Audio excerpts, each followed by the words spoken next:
बिस्मिल्लाहिर्रहमानिर्रहीम अस्सलाम वालेकुम। प्रोग्राम व्यूज़ टाइम में अव्हांखे भली कार चऊं था। नाज़रीन, परवेज़ इलाही पंजाब जो वॾो वज़ीर थी वेंदो या हमज़ा शहबाज़ी पंजाब जो वॾो वज़ीर बरक़रार रहंदो, इन हवाले सां अहम फ़ैसिलो जेको आहे उहो कुझु देरि में अचण वारो आहे। सुप्रीम कोर्ट पारां अॼु ॿुधणीअ खां पोइ फ़ैसिलो महफ़ूज़ कयो वियो ऐं टाइम ॾिनो वियो त अॼु 5:45 वॻे मतिलबु 5:45 ते इन अहम मामले जो फ़ैसिलो ॾिनो वेंदो। पर हिन वक़्त ताईं सॼी क़ौम जूं नज़रूं इन फ़ैसिले ते ई आहिनि त कंहिं वक़्तु इहो अहम फ़ैसिलो ॿुधायो वेंदो। पंजाब असेंबली जे डेप्यूटी स्पीकर दोस्त मोहम्मद मज़ारी जी रूलिंग ख़िलाफ़ परवेज़ इलाही जी दरख़्वास्त ते गुज़िरियल कुझु ॾींहंनि खां वठी सुप्रीम कोर्ट में ॿुधणियूं हलंदड़ आहिनि। मुख़्तलिफ़ धुरियुनि पारां इन केस में दिलचस्पी जो इज़हार कयो वियो। वकीलनि जेके आहिनि पंहिंजा दलील ॾिना। अदालत जा कुझु अहम रिमार्क्स बि साम्हूं आया, जंहिंखां पोइ अॼु सुप्रीम कोर्ट पारां फाइनल इहे रिमार्क्स ॾिना विया त आर्टिकल 63A जी तशरीह जेका आहे उहा थी चुकी आहे। इन मामले में वधीक तशरीह जी ज़रूरत न आहे, जंहिंखां पोइ अदालत इन अहम मामले जो फ़ैसिलो महफ़ूज़ करे वरितो आहे। टाइम जेको ॾिनो वियो हुयो उहो गुज़री चुको आहे, पर कंहिं बि वक़्तु इहो अहम फ़ैसिलो साम्हूं अची सघे थो। मजमूई सूरत हाल जेका आहे उन ते ॻाल्हि ॿोल कंदासीं। पार्टी सरबराह चौधरी शुजात सां हिन वक़्तु मौलाना फज़लुर रहमान PDM सरबराह जी मुलाक़ात बि हलंदड़ आहे। मौलाना फज़लुर रहमान हिन वक़्तु मुलाक़ात करणु वियो आहे त इन जी बि पंहिंजी अहमियत आहे। मोनिस इलाही इन हवाले सां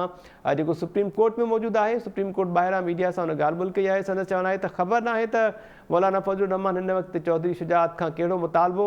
खणी करे मिलण जे लाइ वियो आहे। थी सघे थो वरी को ख़त लिखाइणु वियो हुजे, पर हाणे घणी देरि थी चुकी आहे। पैनलिस्ट जेके आहिनि उन्हनि जो तारीफ़ अवां सां कराईंदो हलां। डॉक्टर अयूब शेख साहब,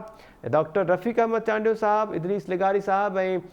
कानूनदान आइनी माहिर ज़मीर घुमरो साहब असांखे जॉइन कयो आहे। अयूब शेख साहब, अव्हां खां शुरूआत कयां। बुज़र वेलकम अव्हांखे प्रोग्राम में। फ़ैसिलो महफ़ूज़ थी चुको आहे, पर हिन वक़्त ताईं ॿुधायो नाहे वियो। अदालत जेको टाइम ॾिनो हुयो उन टाइम खे बि कुझु वक़्तु गुज़री चुको आहे। छा पिया एक्सपेक्ट कयो अव्हां अॼोके हिन फ़ैसिले में? मुंहिंजो ख़्यालु हीअ आहे त हीउ फ़ैसिलो जनाब परवेज़ इलाही जे हक़ में ईंदो ऐं जेका ॻाल्हि सम्झ में अचे थी जी उहा हीअ आहे त पाकिस्तान जे हवाले सां जेको कुझु साम्हूं आहे उन में ही बहरान जेको आहे न उहो इन नमूने ख़तमु थियणो कोन्हे। ऐं मुंहिंजो पंहिंजो ख़्यालु हीअ आहे त हिकिड़ियूं त PTI ऐं BMLN ॿिन्ही जा जेकॾहिं हिसाब ॾिसबा त साम्हूं जेका शइ नज़र अचे थी उन में 186 वोट आहिनि ऐं उन में वॾे में वॾी ख़राबी मुंहिंजी नज़र में हीअ आहे त कैंडिडेट ख़ुदि उन्हनि 10 माण्हुनि में शामिल आहे जंहिंजे लाइ जी डॉक्टर साहब कीअं न ॾे कैंडिडेट पंहिंजो पाण खे इन अमल खां परे कीअं करे, कैंडिडेट पंहिंजो पाण खे इन अमल खां कीअं जुदा रखे। ऐं बाक़ी हिन सॼे मामले में फ़ैसिलो मुंहिंजी नज़र में परवेज़ इलाही जे हक़ में ई अचिणो आहे। ऐं जेतिरी सुप्रीम कोर्ट जे लाइ मसइला थिया ऐं उन जे लाइ नेगेटिव अप्रोचिस ऐं जेके बि ॻाल्हियूं थियूं उन्हनि सभिनी ते मूंखे ज़ाती तौरु अफ़सोस बि आहे त सुप्रीम कोर्ट खे इन क़िस्म जो फ़ैसिलो न ॾियणु खपे हा त फुल कोर्ट नथा ठाहियूं। ऐं मां सलाउद्दीन जेको सिंध बार काउंसिल जो चेयरमैन आहे, प्रेसिडेंट आहे, उन जे इन ॻाल्हि सां मुतफ़िक़ आहियां त हुकूमतूं त ईंदियूं वेंदियूं ऐं पोइ आसमान कोन किरंदो, पर सुप्रीम कोर्ट जे नाइंसाफ़ी सां पाकिस्तान ते आसमान किरी सघे थो। मुंहिंजो पंहिंजो ख़्यालु इहो आहे त समूरनि इदारनि खे उहे जॾहिं बि बैलेंस ख़तमु था कनि ऐं यकतरफ़ा फ़ैसिला था कनि या हिक पासे लड़ी था पवनि त पोइ असांखे इन क़िस्म जी सूरत हाल जेका आहे उहा साम्हूं नज़र थी अचे। ऐं फ़ैसिलो मूंखे ॿियो को सम्झ में ई नथो अचे जंहिं क़िस्म जो हिसाब ठहियो आहे। जी ऐं हिकिड़ी विच वारी सूरत हाल ॿी पैदा थी सघे थी, पर उन में बि हिकिड़ो मसइलो आहे, उहो हीअ आहे त जेकॾहिं अदालत चवे त ही ॻणप वरी करायो, पर पार्टी हेड ऐं पार्लियामानी पार्टी जे चीफ जे लेटरनि जा मसइला जेके आहिनि उहे जल्द वाज़े कयो। उन में बि परवेज़ इलाही जेको आहे उहो अॻिते खटी सघे थो। जेकॾहिं झरलो न फिरे, जेकॾहिं मामिलो ख़राबु न थिए मूंखे अहिड़ो को बि रस्तो जेको पहिरियों फ़ैसिलो उहो जेको ग़लति थियो आहे न जी त भित पंहिंजे बुनियाद ते वेंदी आहे ऐं कची सिर ते कॾहिं बि मज़बूत ओसर ऐं अॾावत नथी करे सघिजे। असल में पहिरियों फ़ैसिलो कची भित ते ठहियलु आहे, कची सिरुनि ते ठहियलु आहे ऐं सुप्रीम कोर्ट जेसि ताईं उनखे रेक्टिफाए ऐं नज़रसानी नथी करे जेका थियण त हीअं खपे हा त सुप्रीम कोर्ट चयो त 24 कलाक असां वेहण लाइ तयारु आहियूं त उहे 24 कलाक वेही समूरनि पार्टियुनि खे साम्हूं वेहारे ऐं नज़रसानी वारी जेका एप्लीकेशन आहे अवल उन ते फ़ैसिलो करे हा ऐं उन खां पोइ हिन खे ॾिसे हा। पर छा आहे त शयूं जॾहिं तव्हां बैकलॉग ते रखंदा ईंदव ऐं इहो बिल्कुलु ईअं आहे जीअं चाइना में चवंदा आहिनि त घर जी सफ़ाई रोज़ न कंदव त हिकिड़े ॾींहुं तव्हांखे बीमारी खां सवाइ कुझु न मिलंदो। जी सो असां दरअसल घर पंहिंजी जी सफ़ाई बराबरि कई कान्हे। जी अयूब शेख साहब, अवां जी ॻाल्हि मां पोइ ईअं तासुर वठिजे त सुप्रीम कोर्ट जो अहिड़े ई मामले में जेको पहिरियां फ़ैसिलो अची चुको आहे, हीउ जेको फ़ैसिलो ईंदो उहो उनजो कुझु उबतड़ नज़र अचे पियो। छा न न उहो ई फ़ैसिलो ईंदो जेको इमरान ख़ान जे चवण ते हुननि कयो हो। जी पर मसइलो छा आहे त हाणे हिननि हीअ ॻाल्हि सोच रखी आहे उनजे बदिरां जेको पार्लियामानी मामलनि जो जेको हेड आहे हुन मामले में बि तव्हां ॾिसंदव न त पार्लियामानी मामलनि जो जेको हेड आहे क़ौमी असेंबली में जी उहो इमरान ख़ान आहे। ठीकु त आहे, उन मां क़ौमी असेंबली जे मामले ते त हीअ ॻाल्हि मूंखे मुनासिबु लॻे थी, ठीकु आहे, पर हिन मामले में मूंखे इन करे मुनासिबु नथी लॻे त हिकिड़ो फ़ैसिलो तव्हां पार्टी हेड जे हवाले सां करे आया आहियो त ॿियो पार्टी हेड खां परे करे कीअं था करे सघो। जी पर मूंखे हीअं थो लॻे त हीउ फ़ैसिलो जेको करणु वञनि था उहो ख़ुदि अदालत पंहिंजे पहिरें फ़ैसिले खे मान ॾींदे करे थी। जे पहिरियों फ़ैसिलो ग़लति थियलु न हुजे हा त हीउ ग़लति फ़ैसिलो हिननि खे वरी न करिणो पए हा। मां त चवां उन्हनि खे पहिरियों फ़ैसिलो तब्दील करिणो पवंदो। जी अयूब शेख साहब, ठीकु आहे। डॉक्टर रफ़ीक चांडू साहब, अव्हां खे वेलकम चवां थो प्रोग्राम में, ऐं इदरीस लिगारी साहब अव्हां खे बि प्रोग्राम में वेलकम चऊं पिया। रफ़ीक साहब, अदालत जो महफ़ूज़ कयल फ़ैसिलो अञा ताईं साम्हूं न आयो आहे। मुल्क जी सियासत जेका आहे उहा बि लटकियल आहे, ऐं मईशत जेका आहे उहा बि लटकियल आहे। छा पियो नज़र अचे अव्हां खे?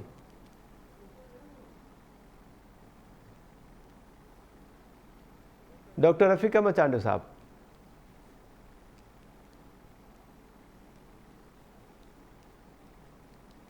रफ़ीक साहब ॿुधो पिया सर? इदरीस लिगारी साहब, अव्हां आयो लाइन ते सर? जी बिल्कुलु। इदरीस साहब, अव्हां खे छा पियो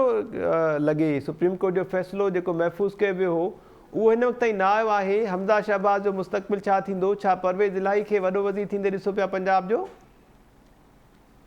महताब साहब, तव्हांजी महिरबानी। जेका गुज़िरियल तक़रीबन जुमे खां वठी जेका कार्रवाई थी आहे, कल्ह सूमर ऐं अॼु आङार ॾींहुं ताईं जेका कार्रवाई टोटल ओवरऑल थी आहे, जी ऐं उन खां पोइ इतादी हुकूमत जो जेको आहे उनजो केस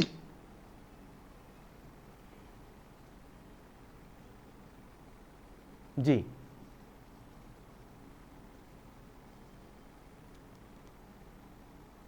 जी इदरीस साहब, आवाज़ अचे पियो सर अव्हां ॾे? हमज़ा जी मुखालिफ़त में वेंदो वञे। जी हाणे असां इहे अॻु में बि थींदो रहियो आहे, पर हिकिड़ी शइ आहे त असां वटि अफ़सोस आहे त असांजो जेको अदालती जेके फ़ैसिला जेके रहिया आहिनि या अदालत जो जेको असांजे सियासी मामलनि में किरदारु रहियो आहे, उन ते असांजी जेके हुकुमरान जमायत ऐं जेके मुख़ालिफ़ धुर आहिनि उनजो ओपिनियन ॾाढो डिफरेंट ऐं मुख़ालिफ़ रहियो आहे। ॼण त हिकिड़नि खे नवाज़नि वारो उन्हनि जो तासुर मिलियो आहे जेको उन्हनि जे बयाननि मां, मौक़िफ़ मां, पार्टी लीडरनि जे अॻुवाणनि मां, त हिकिड़नि खे नवाज़ियो वेंदो आहे, ॿियनि खे धिकियो वेंदो आहे। जी मिसाल तौरु हिन वक़्तु अञा हीउ डिसीशन आयो न आहे, पर इहो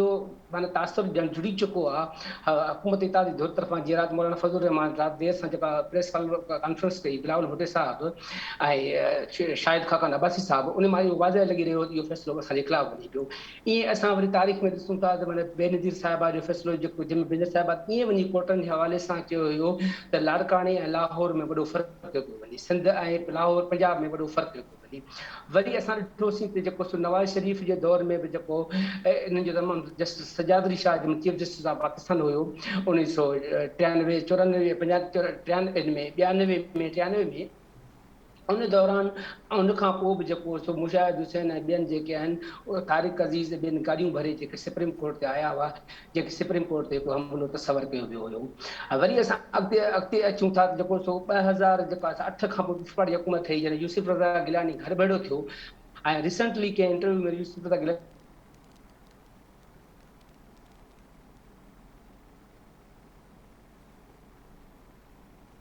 जी इदरीस साहब।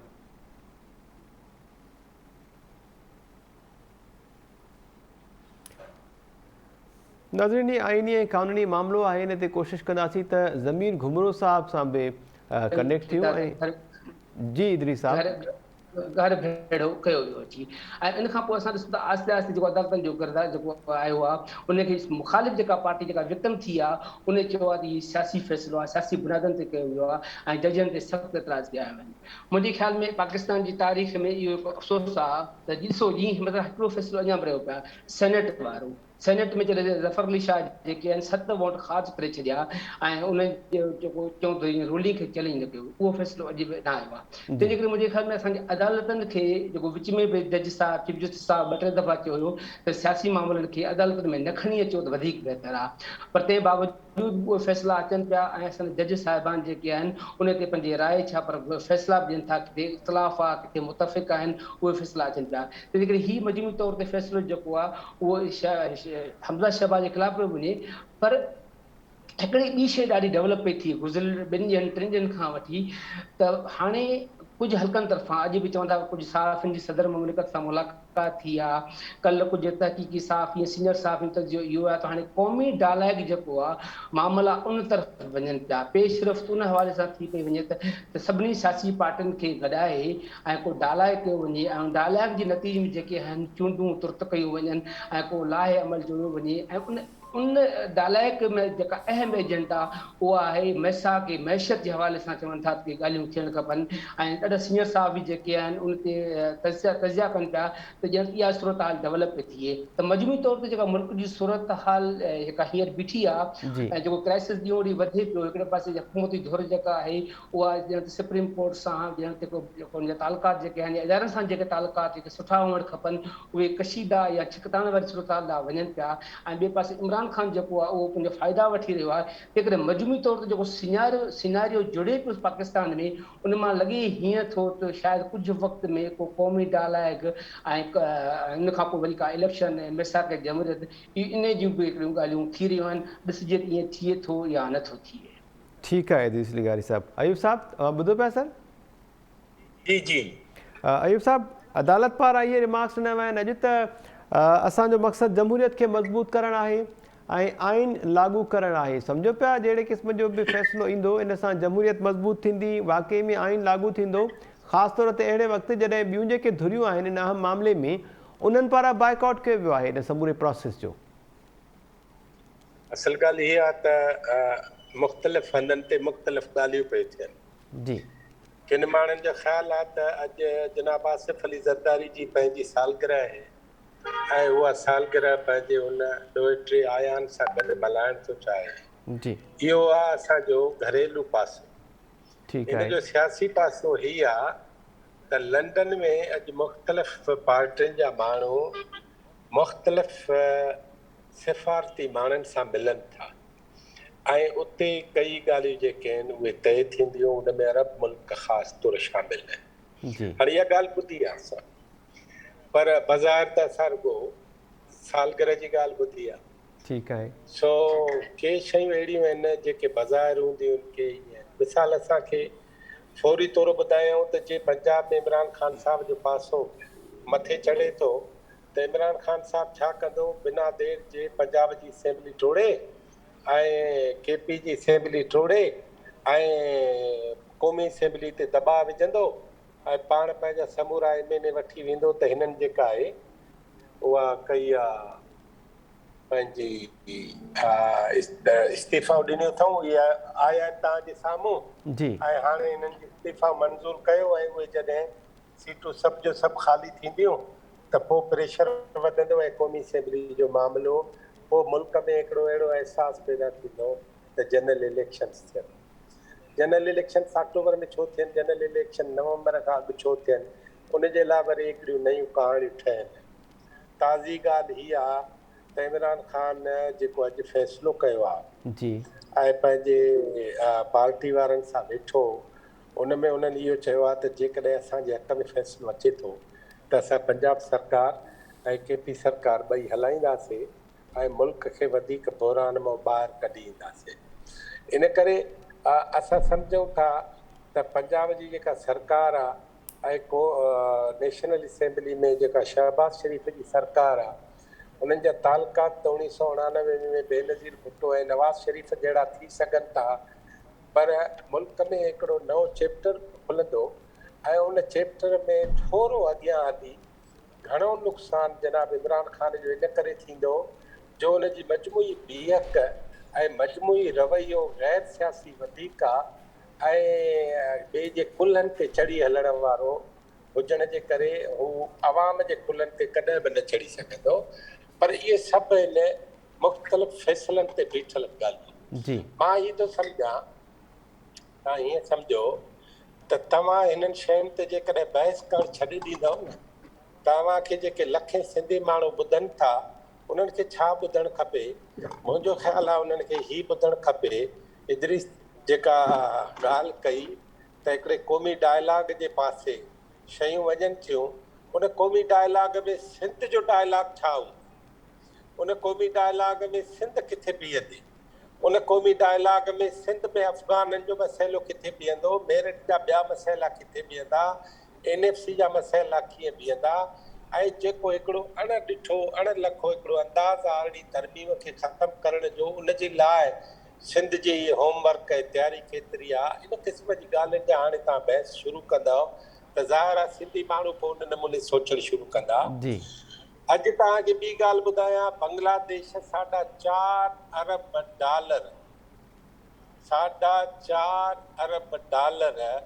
IMF खां कर्ज़ वठण लाइ मुआहिदो कयो। मूं हींअर ॿुधो पए बांग्लादेश जी हिकु बि अख़बार, हिकु बि TV, हिकु बि एंकर, हिकु बि अयूब, हिकु बि इरशाद, हिकु बि हामिद मीर क़ौमी इक़्तिसादी मामलनि खे ईअं नथो खणे बांग्लादेश में जीअं हिते असां ऋण ॿारे ॾिनो आहे, जी ॾेवालो ॾेवालो ॾेवालो ॾेवालो। मुंहिंजो पंहिंजो ख़्यालु आहे त असां समूरनि माण्हुनि खे जीअं इदरीस क़ौमी डायलॉग जी ॻाल्हि कई न, तीअं मीडिया खे बि हिकिड़े डायलॉग जी घुरिज आहे त उहे सोचनि, उहे चाहिनि छा था। जी डॉक्टर साहब, ख़ुदि मीडिया जेको आहे उहो कंहिंजे चए ते हले, कंहिंजे ते न हले, आवाम जी ॻाल्हि केतिरी हुजणु खपे, आवाम मुखालफ़त जी ॻाल्हि केतिरी हुजणु खपे। मां सम्झां थो अॼोके फ़ैसिले अचण खां पोइ पाकिस्तान जे अदालतुनि जो उहो फ़ैसिले ते मुनसर आहे। पाकिस्तान जे अदालतुनि ते जेको भरवसो ऐं उन्हनि जी साख आहे, उन ते हिकिड़ो वॾे में वॾो सुवाल अचे। ठीकु आहे डॉक्टर साहब। डॉक्टर रफ़ीक अहमद चांडियो साहब, अवां ॿुधो पिया सर? रफ़ीक साहब माइक बि अनम्यूट कजो ऐं प्लीज़ ॿुधो पिया अवां? डॉक्टर रफ़ीक साहब जी आवाज़ शायदि न पियो वञे। इदरीस साहब अवां आहियो लाइन ते सर? बिल्कुलु जी जी ठीकु आहे। इदरीस साहब, क़ौमी डायलॉग जे हवाले सां डॉक्टर यूब शेख साहब जेके सवाल उथारिया उन ते हाणे अवां जो छा चवणु आहे? रफ़ीक साहब जी, रफ़ीक साहब बिल्कुलु अवां जो आवाज़ अचे पियो। ओके ठीकु आहे, ठीकु आहे। इदरीस साहब कंटिन्यू कयो प्लीज़। रफ़ीक साहब अवां कंटिन्यू कयो, इदरीस साहब ॾांहुं बाद में वञूं था पिया। अवां जो छा ओपिनियन आहे इन समूरे मामले ते? अदालत जो फ़ैसिलो त अञा न आयो आहे, पर समूरी सूरत हाल जेका उहा फ़िलहाल हवा में लटकियल आहे जेसि ताईं को हतमी फ़ैसिलो न पियो अचे। ॾिसो, ॻाल्हि इहा आहे त हीउ जेको फ़ैसिलो अचिणो आहे, इन फ़ैसिले जो जीअं कल्ह असांजे पैनलिस्टनि मूं समेत ॻाल्हायो हो त असांखे वधीक जेके क्राइसिस आहिनि उहे डीपन थींदे नज़र अचनि था। जी, जेके फ़ैसिला पुराणा फ़ैसिला थियल आहिनि उन्हनि फ़ैसिलनि जी रोशनी में हाणे जेको बि अॻियां शयूं वञी रहियूं आहिनि, हिकु डेडलॉक वारी सूरत हाल में कोर्ट ख़ुदि अची चुकियूं आहिनि। ऐं ॿियो वॾो फ़ैसिलो जेको आहे उहो कोर्ट बि मां एग्ज़िट करे सघे पई जेकॾहिं लार्जर बेंच कोर्ट रखे आहे, उहो फ़ैसिलो न थियो आहे। सो अॼु जेको डिसीजन अचिणो आहे, मां सम्झां थो त उहो डिसीजन कंहिं क़ौमी हिसाब में को कंहिं इन जेको तूफ़ान आहे जी इन तूफ़ान खे जेको सियासी तूफ़ान हली रहियो आहे पाकिस्तान इन खे को ठहराव ॾियण में मददगार साबित न थींदो इहो वधीक उन्हनि में खणी वेंदो शयुनि खे उनजो नतीजो जेको आहे इहो गुज़िरियल हफ़्ते ॿिनि हफ़्तनि खां वठी जेका इकोनॉमिक डिटोराइजेशन आहे उहा तेज़ी सां थी रही आहे अॼु वरी तव्हां ॾिठो त डॉलर जेको आहे सो इंटर बैंक में चढ़ियो ऐं जेका इंटरनेशनल मार्केट आहे उन में हुनजी डिमांड किरण सबबु डॉलर जेको आहे सो वधीक डॉलर जे अगेंस्ट जेको आहे सो रुपयो जेको आहे सो वधीक किरियो आहे ऐं पाकिस्तान जी मजमूई सूरत हाल इहा आहे त जेके आहिनि पंहिंजो ऑटो मेकर्स आहिनि जी उन्हनि पंहिंजा जेके आहिनि से रोके छॾिया आहिनि उन्हनि जा 189 बिलियन जा जेके आहिनि से रुपीज़ जा जेके आहिनि से आहिनि प्रॉब्लम्स आहिनि जंहिंजे करे उन्हनि खे न पिया मिलनि पुर्ज़ा जंहिंजे करे हुननि रोके छॾियो आहे ऐं अहिड़ी सूरत हाल साॻी जेका आहे त डॉलर्स में हिननि जेका पेमेंट कई आहे ऑयल जे लाइ पेट्रोल लाइ उन करे डॉलर ड्राई आउट थी वियो आहे इन जो हिकिड़ो ॿियो इम्पैक्ट आहे ऐं ॿी सूरत हाल सॼी जेका आहे उन में इन्वेस्टमेंट में सिर्फ़ु हिकिड़ो सेक्टर आहे जेको आहे तव्हांजो रियल इस्टेट सेक्टर आहे जंहिंमें 4000 प्लस कंपनियूं जेके नयूं रजिस्टर थियूं आहिनि जी इन जो मतिलबु त उन सेक्टर में कुझु न कुझु हली रहियो हो बाक़ी ॿिया सेक्टर स्टैंड स्टिल ते हलिया विया आहिनि इन जो मतिलबु इहो आहे त जेका ग्रोथ प्रेडिक्ट कई पई वञे जेका असांजी हली रही हुई जेका थोरी थकी ॾेई वठी करे मोमेंटम क्रिएट थियो उहो मोमेंटम हाणे स्टैंड स्टिल थिया ऐं मां सम्झां थो त जेकॾहिं कोर्ट वटां को ठीकु फ़ैसिलो अचे या को कंहिं कंसेस तरफ़ गवर्नमेंट्स वञनि त इहा स्टेबिलिटी ईंदी न त ॿी सूरत में असां ॾाढी ॾुखी सूरत हाल खे मोड़े रहिया आहियूं हाउएवर मां इहो बि सम्झां थो पियो त ॾखिण एशिया में सॼे में बशमूल सॼी दुनिया जे इन्फ्लेशन हिकिड़ी वेव आहे सप्लाई जा मसइला बि आहिनि ऐं जीअं डॉक्टर अयूब साहब फरमायो त जेको बांग्लादेश आहे बिल्कुलु उन $4 बिलियन खां वधीक पैसनि जे लाइ IMF खे चयो हालांकि जेको बांग्लादेश आहे उन जो जेको इकोनॉमिक ग्रोथ रेट आहे उहो तमामु हाई रहियो हाणे सूरत हाल इहा आहे त जेकॾहिं बांग्लादेश जी इकोनॉमिक ग्रोथ बहितर हुजण जे बावजूदि उन्हनि खे बैलेंस ऑफ पेमेंट या प्रॉब्लम्स आहिनि त असांजी सूरत हाल त एतिरी बिल्कुलु बि सुठी कान्हे का जी होॾां जेके आहिनि से दुनिया सॼी जा मसइला जेके आहिनि से अमेरिका में तमामु घणी सूरत हाल ख़राब थी रही आहे छो त उते बि इन्फ्लेशन जे करे जेको प्रॉब्लम आहे उहो दुनिया ते पवंदो ऐं चीन में सूरत हाल इहा आहे त उते जेको हाउसिंग सेक्टर आहे उन में वॾा प्रॉब्लम शुरू थी विया आहिनि ओवरऑल दुनिया जी सूरत हाल खे ॾिसी करे हिते जेकॾहिं पॉलिटिकल स्टेबिलिटी हूंदी त तव्हांखे यादि हूंदो 2000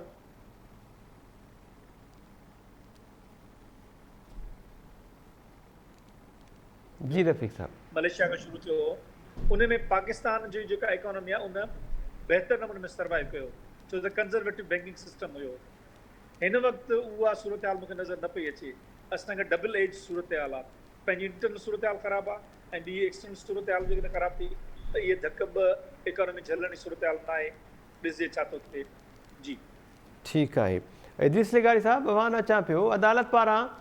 इन अहम मामले ते ॿुधण दौरान इहे रिमार्क्स बि ॾिना विया त असुलु सुवालु इहो त मेंबर्स खे हिदायतूं केरु थो ॾेई सघे ऐं इहो वाज़े थी वियो त पार्लियामेंटेरियंस जेके आहिनि उन्हनि खे हिदायतूं सिर्फ़ु पार्लियामानी लीडर जेको आहे पार्लियामानी पार्टी जो सरबराह उहो ॾेई सघे थो अहिड़नि रिमार्क्स खां पोइ PDM सरबराह मौलाना फज़लुर रहमान वियो आहे पार्टी सरबराह चौधरी शुजात हुसैन सां मुलाक़ात करणु इन मुलाक़ात खे केतिरो अहम ॾिसो पिया हुआ ऐं बहसियत पार्टी सरबराह ॾे छा चौधरी शुजात वटि अञा बि को ऑप्शन बचियो आहे मतिलबु सर हाणे हिकिड़ी शइ ॾिसो तव्हां ॾाढी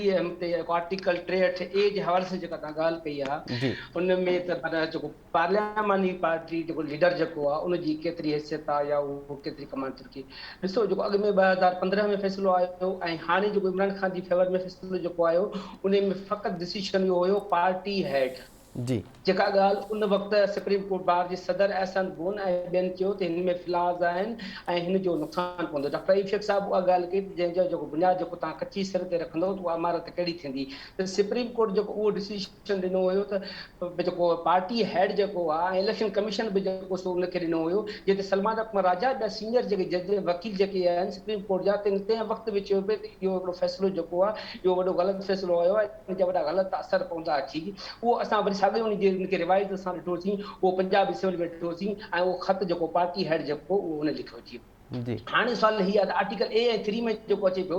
उन में त पार्लियामानी जेको लीडर आहे उहो बि अचे थो, पर मजमूई तौर ते जेका हीअ 3 ॾींहं जेका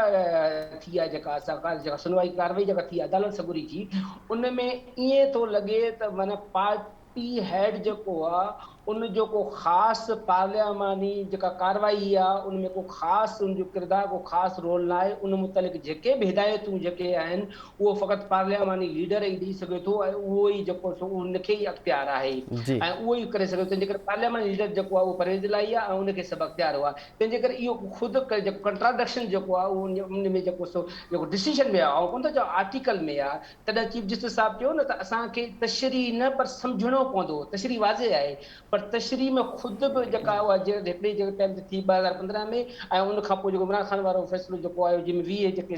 PS जेके DC थिया ऐं इलेक्शन कमीशन थी उनखे उहो मुंझारो उहो ई शुरू थियो। जेकर उन वक़्तु इन मुंझारे खे उन महिल ख़तमु कयो वञे हा या लार्जर बेंच जे थ्रू या उहो डिसीजन थ्रू अॻिते प्रोसेस थी आहे, कुझु कार्रवाई थी आहे, क्लियर थी अचे हा। जीअं राति में नवाज़ अली वारनि चयो पियो न त असां चाहियूं था त इहो मुंझारो अटकियल न हुजे, त जी आया पार्लियामेंट में जेका अदर कार्रवाई थिए पई उनजो अख़्तियार जेको पार्टी हेड खे आहे या पार्लियामानी लीडर खे आहे या ॿिन्ही जो जेको आहे उहो अलॻि अलॻि हिकिड़ो दाइरो ठाहे ॾिए त हीअ जेके अख़्तियार जेके आहिनि इहे पार्लियामानी लीडर जा आहिनि ऐं ही पार्टी हेड जा अख़्तियार आहिनि। तंहिंजे करे हीअ जेकर अॼु डिसीजन जेको बि अचे थो पर उन खां पोइ बि जेकर अॼु डिसीजन परवेज़ इलाही जे हक़ में अचे थो त पोइ वरी बि इहो मुंझारो रहंदो ऐं ज़ाहिर आहे इत्तेहादी हुकूमत जीअं अॼु बि उन्हनि ऐलान कयो आहे त असां नज़रसानी जी अपील ते वेंदासीं, नज़रसानी दाख़िल कंदासीं अची त असां जी अपील कंदासीं। हा बाक़ी हाणे हीअ आहे त हाणे जॾहिं इत्तेहादी हुकूमत उन्हनि बाइकाट करे छॾियो आहे त मुंहिंजे ख़्याल में चौधरी सज्जाद जेको आहे उहो ख़ुदि इत्तेहादी हुकूमत जो हिसो आहे। तंहिंजे करे उन्हनि वटि मुंहिंजे ख़्याल में को ऑप्शन जेको सो अहिड़ो कोन नथो लॻे, पर हीअ आहे पाकिस्तान, इन में वरी बि का न का सूरत हाल केॾी महिल का बि डेवलप थी सघे थी, तंहिं बाबति यकीन सां नथो थी सघे। ठीकु आहे डॉक्टर अयूब शेख साहब, वापसि अवाना अचां पियो, पार्टी हिदायत ऐं डिक्लेरेशन ॿ धार धार शयूं आहिनि, इहे रिमार्क्स आहिनि जस्टिस एजाज़ लहसन साहब जा। छा पिया सम्झो हीअ जेका मुलाक़ात हले थी पई हिन वक़्तु चौधरी शुजात ऐं मौलाना फज़लुर रहमान विच में, ख़त खे जेको ख़त लिखियो वियो हुयो उन ख़त खे असां पार्टी सरबराह जे तरफ़ां हिदायत सम्झूं या उनखे डिक्लेरेशन सम्झूं, या हीअ जेको अहम मौक़ो आहे इन मौक़े ते बहसियत पार्टी सरबराह जे चौधरी शुजात हुसैन पारां का नई डिक्लेरेशन पार्लियामेंट्री मेंबर्स जे लाइ अची सघे थी? को नओं ट्विस्ट ॾिसो पिया हिन सॼे सूरत हाल में?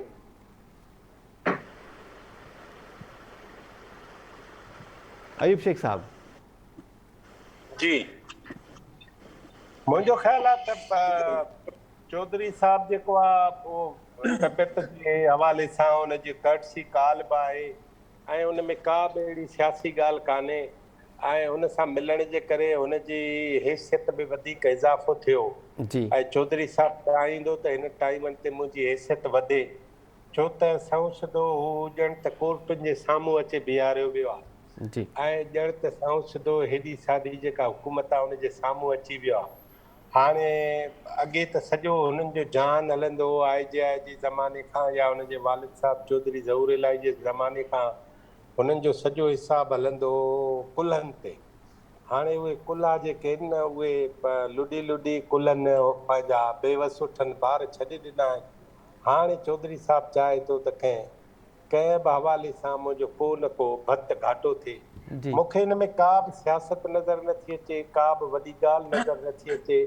हिकिड़ी कर्टसी कॉल खां सवाइ ॿियो कुझु बि न। ठीकु आहे डॉक्टर रफ़ीक अहमद चांडियो साहब, अवान जो छा कमेंट आहे हिन ते? सर सवाल वरी कजो। मूं चयो त जेका मुलाक़ात हिन वक़्तु हलंदड़ आहे चौधरी शुजात ऐं PDM सरबराह मौलाना फज़लुर रहमान विच में, को ट्विस्ट ॾिसो पिया मां अहिड़े मौक़े ते जॾहिं सुप्रीम कोर्ट में फ़ैसिलो महफ़ूज़ थियल आहे ऐं उहो कंहिं बि वक़्तु अची सघे थो? पार्टी सरबराह आहे चौधरी शुजात जंहिंजे चौधारी इहो समूरो मामिलो घुमी रहियो आहे। मां सम्झां थो त PDM माइट हैव डिसाइडेड त जेकॾहिं फ़ैसिलो जेको मुतवक़ा आहे जी जेकॾहिं ॿिए तरीक़े सां अचे थो, जेको जंहिंजे लाइ हुननि हिकिड़ो तमामु घणो ज़ोर ॾिनो आहे, त पोइ PDM में बि रोडनि ते निकिरे ऐं उनखे भरपूर तरीक़े सां उनखे मतिलबु आहे त करे एजिटेट करे उन ख़िलाफ़ु। ऐं चौधरी साहब जो जेको रोल आहे उन में उहो तमामु इम्पॉर्टेंट आहे। उन करे उनजो इंटैक्ट बीहण, उन सां जेको उन्हनि जी ॻाल्हि ॿोल आहे उहा सॼी इन सॼे में मां सम्झां थो त किथे न किथे तव्हांखे यादि हूंदो त 2-3 ॾींहं अॻु असां हिते ॻाल्हि कई हुई त भई जेके एब्सोल्यूट पावर जा जेके कॉर्नर्स आहिनि उन्हनि ई जेको इमरान ख़ान खे आंदो आहे इन सॼे जी ज़िम्मेवारी उन्हनि ते आहे त उन्हनि वटि छा सूरत हाल आहे उहे उन्हनि मां हिकिड़ो वाज़े तौर ते हिकिड़ी साइड जेका आहे उहा चाहे थी त भई इकनॉमिक स्टेबिलिटी जे लाइ इहा सॼी सूरत हाल थिए जंहिंमें मां सम्झां थो उन्हनि जी इंटरवेंशन परदे पुठियां ज़रूरु शामिलु आहे जी या मदद ज़रूरु शामिलु आहे। ॿी सूरत में इहो आहे त जेका ॿी धुर आहे उन्हनि जो इहो आहे त भई जेका आहे सा इमरान ख़ान अचे। सो मां सम्झां थो त जेका इहा मुलाक़ात आहे इन मुलाक़ात जो हिकिड़ी कर्टसी कॉल आहे। डॉक्टर अयूब साहब मां एग्री थो कयां पर मां सम्झां थो इहा कर्टसी कॉल सिर्फ़ु चांहि जे कप ते ईअं न आहे पर सियासी तौर ते इन में चौधरी जो स्ट्रॉन्ग बीहणु तमामु ज़रूरी आहे छो त जेको फ़ैसिलो आहे जेको 50% हाणे हुन में हिकिड़ी ॿी सूरत हाल इहा थी सघे थी पई त जंहिं नमूने PDM जेतिरो रेज़िस्ट कयो आहे उन में पॉसिबल इहो आहे त जेको फ़ैसिलो आहे जी ॿिए तरीक़े सां टिल्ट थिए छो त इन में हिकिड़ी पॉसिबिलिटी हाणे इहा निकिरी आई आहे त पर इन जा घणा चांसिस न आहिनि। चांसिस इहे आहिनि त जंहिं तरफ़ वञी रहियो फ़ैसिलो ॾेई वञे त उन्हनि ॿिन्ही सूरतुनि में जेका तयारी आहे उहा सभिनी खे नज़र अची रही आहे त छा मुमकिनात में थी सघे थो पियो। सो मां सम्झां थो त इहा मुलाक़ात इम्पॉर्टेंट आहे इन हवाले सां त फ़ैसिलो महफ़ूज़ आहे ऐं फ़ैसिलो अचण वारो आहे या अचे देरि सां अचे सवेर अचे जेको बि आहे सो ॾिसजे त छा थो थिए पर वॉट एवर इज़ हैपनिंग इहो ॾाढो हिन वक़्तु मुश्किल हालतुनि खे वधीक मुश्किल बनाए रहियो आहे। जी ठीकु आहे। इद्रीस लिगारी साहब अवां जेका क़ौमी डायलॉग वारी ॻाल्हि कई उन मामले खे जेकॾहिं पाण थोरो अञा खोलण जी कोशिशि कयूं त अवां जी छा राय आहे या कहिड़ा सोर्सिस आहिनि जिन पारां इहा दावा कई वई आहे ॿुधायो वियो आहे क़ौमी डायलॉग वारे मामले ते कहिड़ियूं कहिड़ियूं धुरियूं जेके आहिनि उहे मुतफ़िक़ नज़र अचनि पियूं ख़ासि तौर ते अहिड़े मौक़े ते जॾहिं पॉलिटिकल इंस्टेबिलिटी जेका आहे उहा उरूज ते हुजे।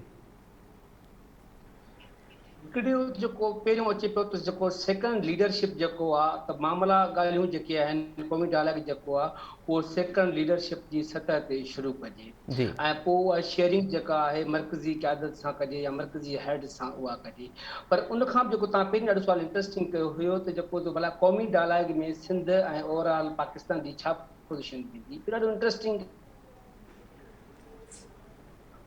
जी